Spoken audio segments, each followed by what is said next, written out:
Өзіңізбен бірге әдеттегідей мен Ермахан. Алдағы бір-екі күнде, яғни өткен бір-екі күнде Чемпиондар Лигасының 6-шы тур ойындары өтті. Жалпы кезеңде негізі 8 ойын бар, 8 тур бар. Осының жалпы орта белгілі өтті жалпы командалар. Енді Чемпиондар Лигасының 6-шы турында қандай қызықты ойындар болды, қандай қызықты оқиғалар болғанымен өздеріңізбен бөліскелі отырмын. Енді алдымен бастайтын болсақ, желтоқсанның яғни 9 күні, сейсенбі күні Астана аренада алматылық Қайрат футбол клубы өзінің Чемпиондар Лигасындағы дебют сезонындағы алғашқы маусымындағы 6-шы тур ойынын өткізді. Астана аренада солай шешім қабылданып, енді алдағы ойындар, үйдегі ойындар осы Астана аренада өтетін болды. Яғни енді бір өзіміздің Қайрат клубы тағы да Астана аренада ойын өткізеді.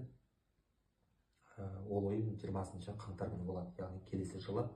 Жалпы ауа райына байланысты, яғни бізде Қазақстанда тек қана осындай үлкен футболды қабылдай алатын, үсті жабылатын алаң ол Астана арена.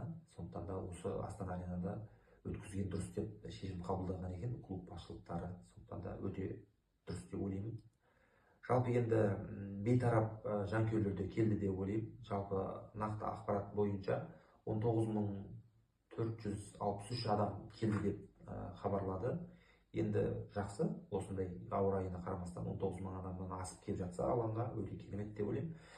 Енді ол жалпы ойынға келер болсақ, ойын Чемпиондар Лигасының 6-шы турында Олимпиакосты қабылдады.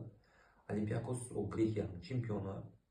Қазіргі таңда Грекияның 47 дүркін чемпионы. Сондықтан да ол тарихы бай футбол клуб болғаннан кейін ойын өте қызықты болды. Оларда керемет жалпы танымал ойыншылар бар құрамасында Олимпиакостың. Сондықтан да жалпы біз есеп 0-1 есебімен біз есе жіберіп, яғни жеңіліп қалдық Қайрат футбол клубы. Бірақ бізге қуанатын жайт, Темірлан Анарбеков, Қайрат футбол клубының қақпашысы, яғни осы ойынның үздік ойыншысы атанды, яғни сондай атақ беріліп, өзінің кішігірім жүлдесін алды. Қазақстан жалпы футболшысы бірінші бұндай атаққа ие болып тұр. Чемпиондар Лигасының ойынында үздік ойыншы атану. Енді Темірлан Анарбеков мен енді нақтысын білмеймін, бірақ